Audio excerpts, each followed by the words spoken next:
Hey, good Friday night. This is LongShotsTV, and we are brought to you by Sportsbook Review. And take a shot with Long Shots tonight. We talk Final Four with our good friends, none other than Mr. Donnie Rightside and Mr. Jeff Nadeau, Mr. Big Man on Campus. How you doing, guys, tonight? Donnie, we'll start with you. How you feeling? Yeah, doing good, getting ready, closing in on yet another nice season. Tweeted out earlier, 13-6 overall to the number. Didn't have a lot of plays in March, but very profitable. 1-0 this week. We cashed in with Wyoming 2 nights ago, laid off, zeroed in on the Final Four. Have a nice play lined up for that one as well, but just excited. It's the end of the season in college basketball. You're going to get a nice match, a couple of nice matchups in the Final Four, championship game on Monday. And let's not forget, Tony, Major League Baseball on deck for Sunday. Oh, I am so looking forward to that. How about you, Mr. Jeff Nadeau? How you feeling tonight? Oh, doing great, Tony. Looking forward to baseball myself. Ready for college basketball to end, ready to get into something new. I've hit 50 of 86, though, in college basketball, 58%.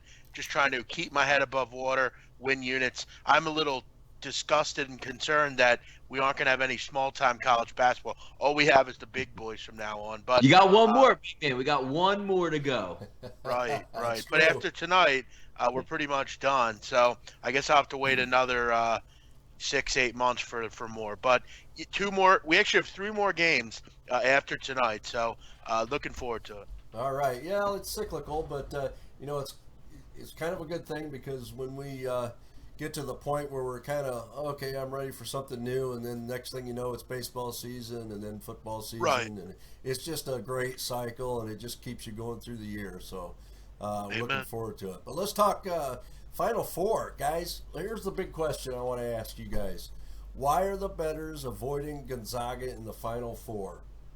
Jeff, what's your take on the money Well, is the public seems to be heavily on South Carolina so far and avoiding Gonzaga, and to me Gonzaga is the better team. I mean, they're avoiding Gonzaga because that's just seemingly what the square better does, the square fan does. They don't believe in Gonzaga. Many have not. Many probably haven't even seen Gonzaga. The 36-1, for God's sakes, and half all I see on Twitter is how they still haven't deserved what they've gotten. I mean, this team has beaten everyone in front of them except for one team.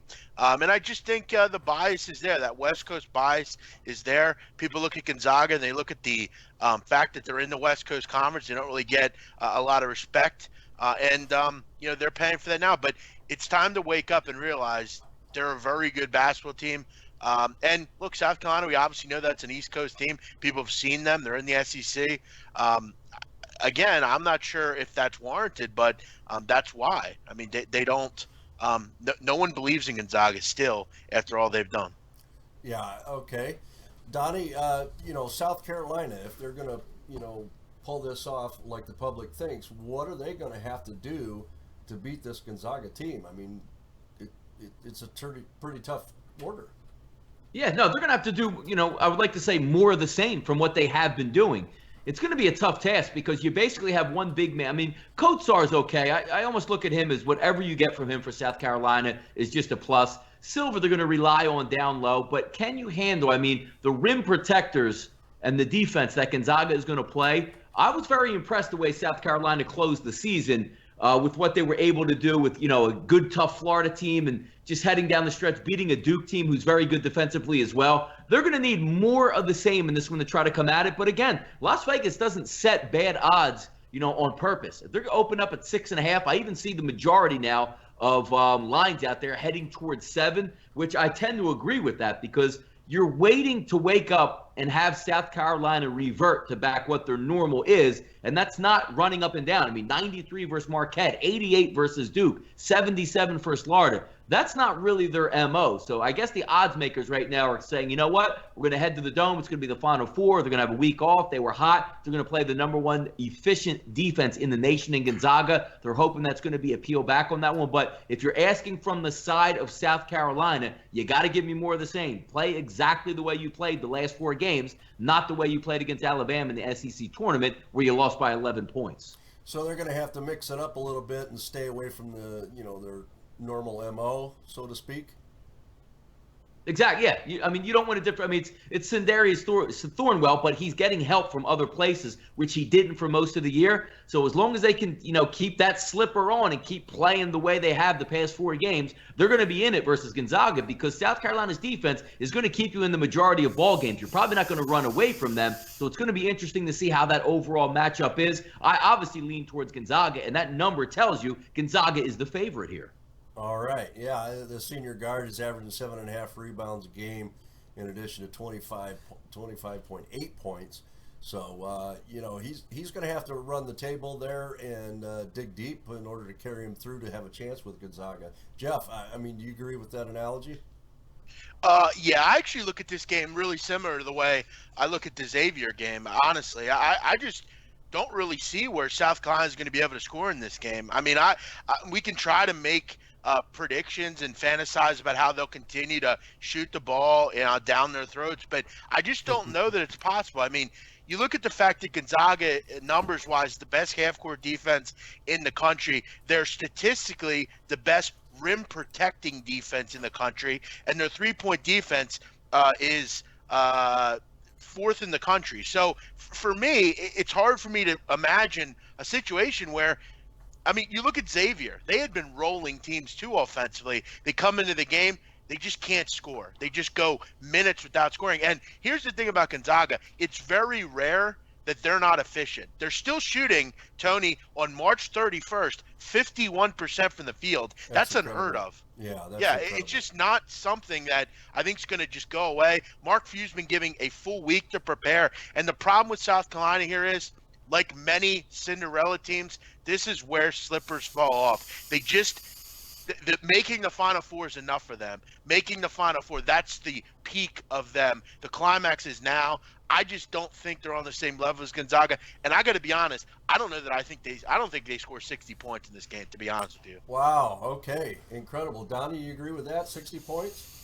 I mean, it's good. It should be around that level. Again, South Carolina's played over their head. And again, there's going to be more timeout breaks. We're going to be in the dome atmosphere. And again, they beat a very good Florida team on defense by getting to the line. The MO of Gonzaga, which Jeff and I talked about all year on other shows, they really don't foul you. So, I mean, they're going to wait for you to drive to the basket. And if Thornwell has somewhat of an average game, they're going to need to look elsewhere for points. I don't see it from Kotsar. I don't see it from Silva. Maybe Dozier will get in there. But it's going to be Thornwell or nothing. And they have defensive stoppers who are lengthy and rangy on Gonzaga that can put an end to it. I have this game pegged. Didn't send it out as a premium play, but I love the under at 138 in this one, just for the way the game's going to be played. I know Gonzaga, tempo-wise, is actually a little bit faster than South Carolina, even though South Carolina did play in the SEC this year, which is a very tempo conference. But in this one, I just look for them to slow it down. It's going to be a grind out there. South Carolina's going to play defense to keep this game on the lower end of it. I can see this game played into the 60s on both sides. Wow. And, maybe a 68-61 type battle. That's what I'm envisioning here. Right. Yeah, and I'll just say this. I mean, Nigel Williams-Goss hadn't had a very good tournament. Against Xavier, he was very effective. I'll be honest. I'll kind of disagree. I think this is like an 81 64 type of game. I really don't. Yeah. I really don't think this game's close at all. I mean, you mentioned the fouls, 16.7 personal fouls per game. That's 45th in the country for Gonzaga. South Carolina over 20. So, again, it might not seem like a lot. 20, though, is a lot. That's a lot of fouls. You're putting people in the line too much. And we've mentioned it. In this tournament, Gonzaga's giving up 55 points per game. I just don't really know how they're going to score South Carolina. I think for them to be even close in this game, I think Thornwell's going to have to go off. I think he's going to have to drop 30 in this game or more. I just don't know where all their scoring is going to come from. Oh, interesting. So you would lean maybe still towards the over or no? Yeah, if Gonzaga's in the 80s, they're going to get there. I can see get to like, it'll be around 140, I think. I think these numbers are pretty good as far as the totals. I could see a 75, 60 type of game. I don't know. I'm leaning towards Gonzaga. I'm leaning towards making them a play. I think a lot of people were skeptical to bet them in the last game against Xavier just because Xavier had been playing so well coming into that game. But I think we really have to point out, I know Gonzaga has never been to the Final Four, but they played in big games. They've been in big situations. No one for South Carolina has been in a big situation. None of them. I think getting to the Final Four, getting to Phoenix, Arizona, all the fanfare, all the press, I think they've made it. And I think this is where they will go away. And by the way, simple point on that game as well. I mean, I don't know how much it's going to play into it, but it's no small thing that, Thornwell has a little bit of a touch of the flu right now, missed practice, so he only had a quick 1 hour shoot around in the dome there. And again, that's not something you get over too quickly, and maybe down the stretch, which again, they lean a lot on that kid. Maybe he just doesn't have the energy. Interesting. Well, it's obvious that then the line makers have got this pegged pretty well, and South Carolina should say goodbye to the tournament tomorrow. Yeah, I'll be honest. I'd be okay with laying 9.5 in this game. Personally. Ooh, I like it. That's going out on the limb. I like it. That's just my opinion. I think it's a double-digit win. Okay. I think throw down. I'm gonna have to throw down on it. I mean, Gonzaga has made the tournament 19 years in a row. We have to start giving Mark Few the top 3 coach in the country resume. I mean, really. Yeah. I mean, we have to stop just barreling over them. What he has done there is something no one has done in this country as far as a program. So, yeah, I like it. I think they roll here. Well, you certainly can't argue with the record. So they're there. Looks like that they're on a roll. They're right exactly where they wanted to be and talked about all season long. So looks like they may get it done. So based on that, guys, if you're laying some money out there, according to Jeff, you want to get out there and get that done as soon as possible before that line does jump to 9.5. Which I don't know that it will. I think I think this is probably where it's going to stay. But yeah, I think there's value especially at 7. With Gonzaga here. Yeah, the only thing that's changed in that is not the line, but the juice. I've seen that the lines makers have increased the juice on that line. So obviously that's another story in itself. So all right, you guys have any other comments on that game?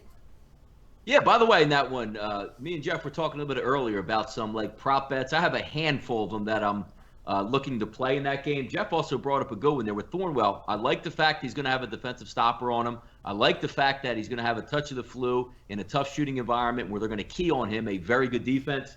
Big man, I'm actually going to lean towards under 22 points as a prop bet on Thornwell in that game. Wow. Yeah, I mean, it's not an ideal time to get the flu, surely. I mean, there's 52 weeks in a year, and this is the week he gets it. Definitely a poor luck as far as that's concerned. What I'm looking at is, I believe the 3-point baskets made combined is 12. I got to be honest, I don't know that we see that many threes in this game. I don't think we see many threes at all from South Carolina. They're not a particularly good 3-point shooting team. 2 of 10, I believe, last game, Jeff, versus Florida. Yeah. And they only shoot under 34% for 3. Yeah. I mentioned Gonzaga, one of the top teams in the country against the 3. I don't know that we see 12. And if we see 12, I think 9 or 10 will come from Gonzaga. I don't think South Carolina will make many threes in this game. Yeah, and I think that's the only way they've got a chance to win this game or, get close to that number and cover is if they are sharp on the 3. So and good luck with that.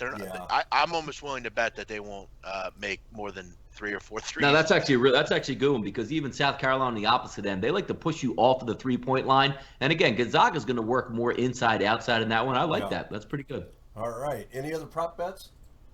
No. That's what I have for that. Yeah, that's one. All right. That's a good one. All right. We'll take it. Okay, let's move on to Oregon, North Carolina. This is going to be a fantastic game, and I kind of get a feeling here. I haven't really talked to Jeff yet about this, but I think we're going to be at odds on this game. We'll see here. But, okay, Oregon, North Carolina. Donnie, I know you've been big on Oregon all season long, but you got to give credit to UNC. So what do you see in this game?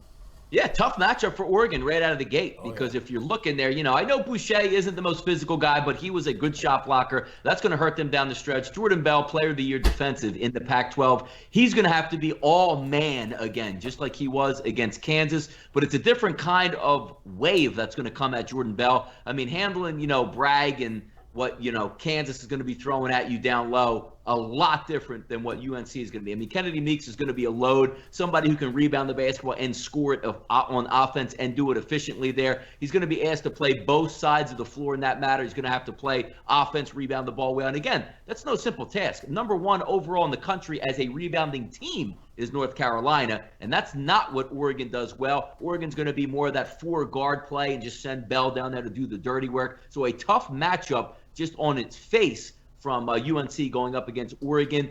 It's going to be a battle of wills in this one. I think the coaching advantage is going to go to Oregon with Dana Altman over Roy Williams on the North Carolina side of the ball. But again, it's one of those things where they're going to get them in a dome environment, slow the game down. Who's going to come up better? Carolina likes to get out in the run and force tempo. I just think in these type of environments with these commercial timeouts, it sort of slows that down. I see a good game heading down the stretch. I do have a premium wager on this game on a side, so I'll abstain, but there are certainly some things that Oregon can get after on Carolina and certainly some things that Carolina can exploit on Oregon. I look for a good game in that fashion. All right. Now, early money came down on North Carolina and moved the number to 5, but the market's been relatively calm since Monday. At the time we were looking at this, 54% of the spread tickets and 58% of the actual spread dollars have been on UNC. Jeff, does that tell you anything in your mind? Well, not really. I think from what I understand, the game's being bet pretty good both sides. Yep. I heard today that the South Point took a $225,000 or $525,000 wager on UNC money line. So Wow. some big bets are coming in on the money line. I'm not sure about the side, but in a game like this, Tony, I think you're going to get a lot of action either way. So I'm not exactly that concerned with who or what's betting this game. I think you're going to have great opinions for both sides. But you look at for me, look, it's hard for me to bet against North Carolina in any circumstance. I'm just not one from a betting perspective in basketball to bet against teams that are just elite of rebounding teams. I mean, and UNC would constitute being an elite rebounding team. They're rebounding 42% of their misses.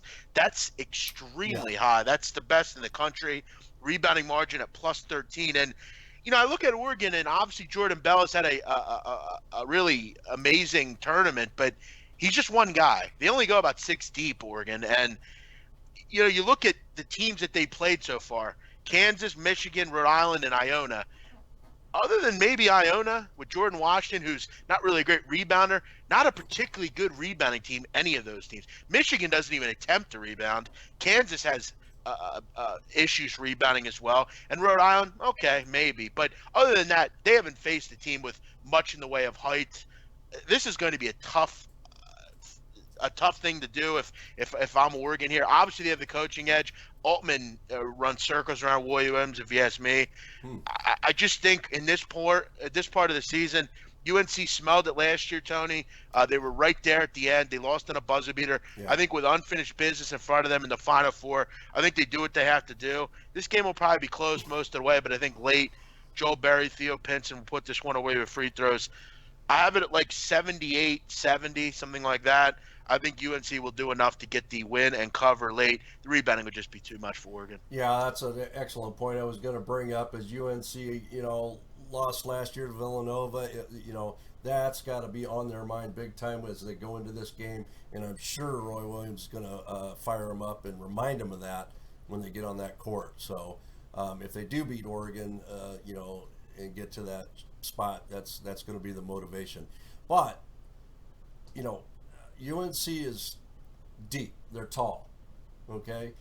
So what does Oregon got to do, Donnie, to give themselves a fighting chance in there? Is this a running game for them, or is this a 3-point game? What do you think? Yeah, you don't want to get in the way these two teams are set up. You don't want to get in the running match with Carolina. I don't think too many teams in the nation want to get in the running match because they have the bigs and the guards to run. Justin Jackson, you've seen him improved all year long. Voted in now as a first-team All-American and quite deserving of it. 6'8", 210-pound frame, very good on defense. Theo Pinson is very good on defense. Oregon's going to have to out-scheme North Carolina. And again, Jeff touched on it as well. I think Dan Altman is a much better coach than Roy Williams is. They're going to run that four-guard set. It's all about hitting your open jump shots. They're going to have penetration. Dylan Brooks is a very good guard. He's going to be able to penetrate, use his body, back down people. He has a little bit of a size advantage if they decide to match up Justin Jackson in the weight department there. But again, it's going to be all about scheme. You can't just go out, have, shooting three-pointers and getting into a running match and, just saying, hey, Bell, I hope you're under the rim and you can get us a couple rebounds. That's not going to work. They're going to have a sophisticated offensive scheme, slow the game down, run their offense, hit their open jump shots to have a chance to beat this UNC team. Because if UNC has an off day, they can rebound the ball, get second chance opportunities, and they're athletic. If Oregon has an off day, they're going to be in some trouble. Well, yeah, and you have to figure, and again, I know this is kind of a week later, but you look at it in this tournament, I throw away the Iona game just because, that's a game that they're going to win 90% of the time. But you look at the other three games, Michigan, they really struggled at times to score. Michigan had issues all year. Look, the URI game, I think we can all agree here. Besides the last 3 minutes, Rhode Island led that whole game. Michigan led a lot of that game. Kansas, look, they played really well in that game, and Frank Mason and Devontae Graham just weren't good enough. But I haven't really been overly impressed with Oregon in this tournament as far as from an offensive perspective. Tyler Dorsey's been great, but they're putting a lot of pressure on a sophomore. I think they're going to have to be elite, Dylan Brooks and Dorsey, because Joe Barry, while he is hurt, he's still very good. Justin Jackson, Kennedy. They just have so many bodies, and the emergence of Luke May has been another body for them to throw at someone.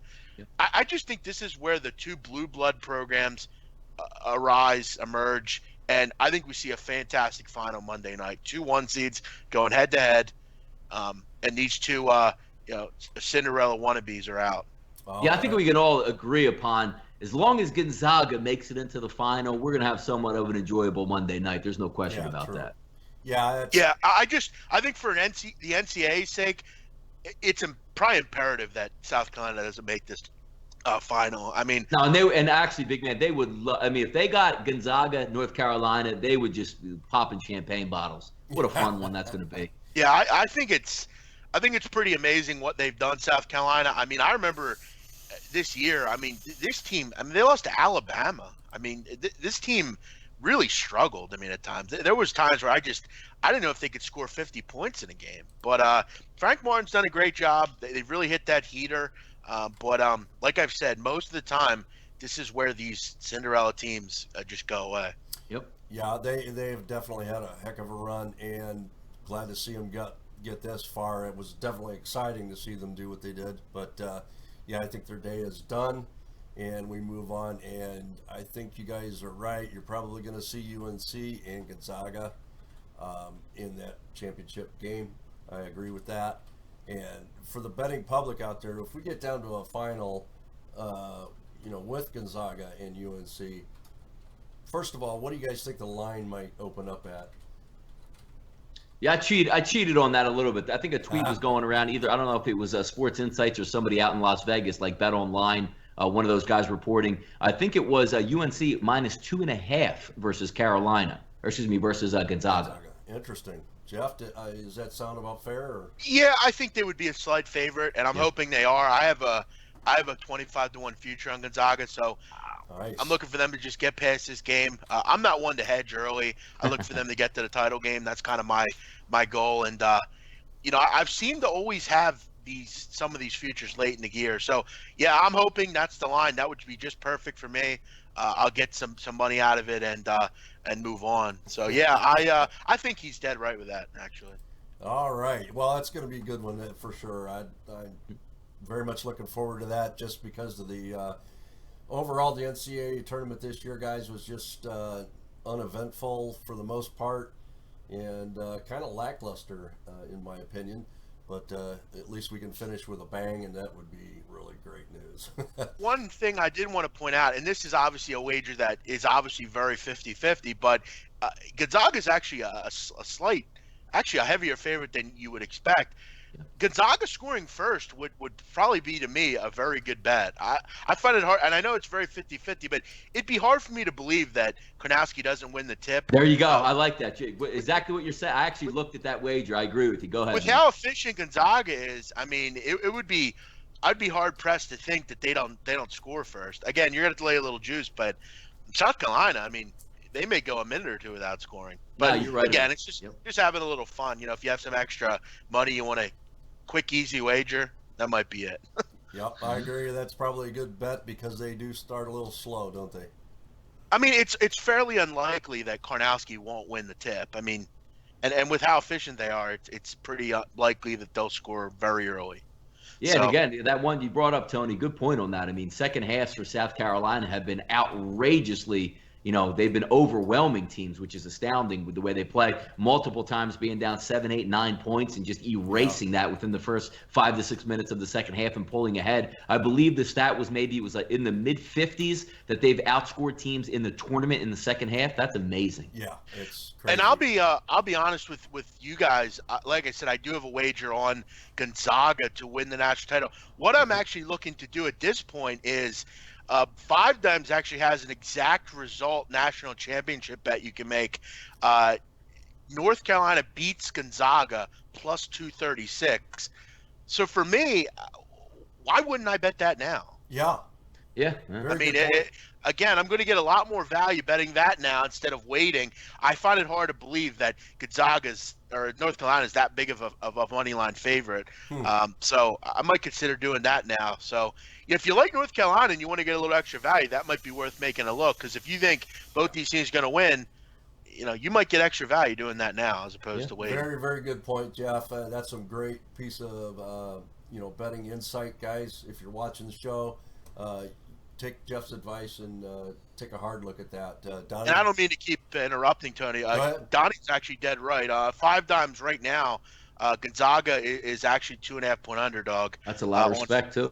On Five Dimes. If you think Oregon's going to win, Gonzaga would be a 3.5-point favorite against Oregon. North Carolina would be a 7-point favorite against South Carolina. And Oregon would be a 3-point favorite over South Carolina.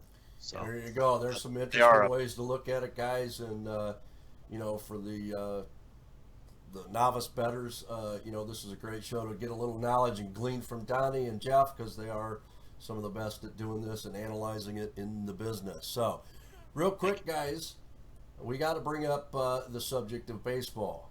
Donnie and I is going to be starting a weekly show, 5:30 p.m. Eastern Time on YouTube and Twitch. We'll be bringing you daily information on baseball games and betting tips for baseball. But I wanted to ask you guys, first off, Jeff, who's the early favorite in baseball to make a good run this year? Well, I mean, obviously, I think, the Cubs are obviously the favorite. But if you're asking me from a personal basis, to me, I actually took a future out on Cleveland at 8.75 to 1, and I also took out a wager on the Washington Nationals at 11.5 to 1. I think those two are very live. Houston is obviously a team that you want to look out for. If you're asking me who do I think the best offense is, it would be the Houston Astros. What they did in the offseason, bringing in, Josh Reddick and Beltran and McCann and just all sorts of guys that are just really going to help them. Again, though, I think Washington is a really complete team with the lineup that they have and the rotation that they have. But for me, the team that I truly believe will win the World Series this year, the Cleveland Indians. I like what they did. I think they upgraded, bringing in Edwin Encarnacion over Mike Napoli. I think their pitching rotation is strong, 1-5. They have a great bullpen, and they have a lot of very capable hitters. One thing I want to point out, Michael Brantley will be back. A lot of the season last year, they did without Michael Brantley. He's hitting 385 in the spring training game. So I'm really looking at Cleveland. I like them a whole lot. Yeah, I tend to agree with you there. the projected lineup for Cleveland is Carlos Santana, Jason Kipnis, Francisco Lindor, Edwin Encarnacion, Jose Ramirez, Michael Brantley, Tyler Naquin, Lonnie Chisenhall, and Jan Gomes. Yeah. But the projected rotation, I think, is going to be phenomenal for them because you've got Corey Kluber, Carrasco, Salazar, Bauer, and Tomlin, and those guys are just dominant. So yeah, I think that takes them a long way. The other thing is the bullpen. The projected closers are Cody Allen and Andrew Miller, which are they've got a situation because one's a right-hander, one's a left-hander, so they've got some options there when it comes to closing. So yeah, I just think from top to bottom, it's really hard to find a lot of discrepancy there. I mean, where do you really see weakness? Yeah, I don't. Donnie, for you, what's your take on? Yeah, I mean, at this point, Tony, I'd probably just keep it chalk with the Chicago Cubs in this one. Lineup complete, pitching staff complete, bullpen complete. They know how to win championships. Great manager. So I would just keep it chalk at this point on that end. It's so hard to repeat, though. I mean, that's that's the toughest, tallest order in baseball out there. But they had some key losses, though, this year. Aroldis Chapman, Dexter Fowler, Travis Wood, Jason Hamill, and David Ross. But they did, make a few good acquisitions. But their starting pitching, again, is great. The closer, Wade Davis, good. So, yeah, there's still not a lot of weakness there. But Cubs aren't as deep. So I think they're going to have to stay healthy to even get a shot at repeating this year, in my opinion, Donnie. I could say it, yeah. I can definitely see your opinion on that. Okay. Well, any parting thoughts for you, Donnie, tonight? No, I'm just looking forward to the Final Four, sitting back, relaxing, watching two good games. And again, just as a rooting interest, we've been calling for Gonzaga all season long. Fantastic. They're in the Final Four. Put them in the final. Let's match them up with a good game. Give me something close down the stretch in both games. Maybe a winner at the buzzer, and let's have some fun to end the season. Absolutely. And you can see Donnie over at rightsidevp.com and trim betting at Donnie Rightside as well. And Jeff, anything for you before we go? No, I'll be rooting for the Gonzaga Bulldogs to get the job done. Other than that, no, I'm looking forward to baseball. Really am. I can't wait until Sunday night and into Monday. We basically have baseball every day. You can't get anything better. It means only summer's coming up here on the East Coast. It means I can go to the shore and jet ski and do all sorts of stuff that I want to do. Other than that, I'm out. You can find me and all my work at SBRforum.com, SBR Sports Picks on Twitter. I have, with Donnie Wright, a variety of different shows. I also am a very good soccer handicapper. Please come join me. I do a lot of international play. Donnie, you can vouch for me on that. Yes, sir. Just enjoy the game, enjoy sports betting. And I always enjoy being on your show, Tony. So thank you for having me. Awesome. I'd love to have you on, Jeff. You two are fantastic to talk to and very, very knowledgeable. So people should pay attention and listen to you. Thank you. Your knowledge. Appreciate that. All right, guys. This has been LongShots TV. Remember to take a shot with LongShots, guys, because we are the game. Even get to bronze.